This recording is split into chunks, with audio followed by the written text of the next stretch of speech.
નમસ્કાર મિત્રો, શું તમે ક્યારે વિચાર્યું છે કે જન્મ લેતા પહેલા આત્મા પોતાનો પરિવાર પોતે પસંદ કરે છે? આ વાત સાંભળીને ઘણા લોકોને આશ્ચર્ય થાય છે, પરંતુ ઘણા ધાર્મિક ગ્રંથોમાં આ વિશે રસપ્રદ વાતો કહેવામાં આવી છે. હિન્દુ ધર્મ પ્રમાણે આત્મા અમર છે.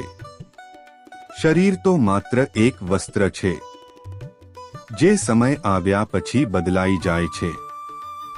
જ્યારે એક જીવન પૂરું થાય છે, ત્યારે આત્મા પોતાના સારા કે ખરાબ કર્મો મુજબ આગળની યાત્રા શરૂ કરે છે.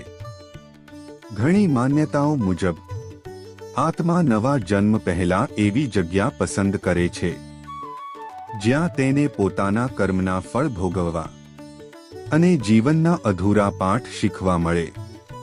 એટલા માટે જ કહેવામાં આવે છે કે કેટલાક લોકો ધનિક પરિવારમાં જન્મે છે, તો કેટલાક લોકો ગરીબ પરિવારમાં જન્મે છે.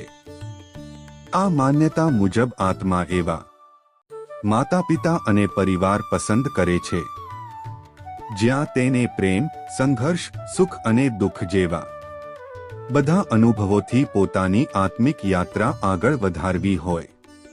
આ કારણે ઘણા આધ્યાત્મિક ગુરુઓ કહે છે કે આપણે જે પરિવાર મેળવ્યો છે તે માત્ર સંજોગ નથી, પરંતુ આત્માની પસંદગી અને કર્મનું પરિણામ છે.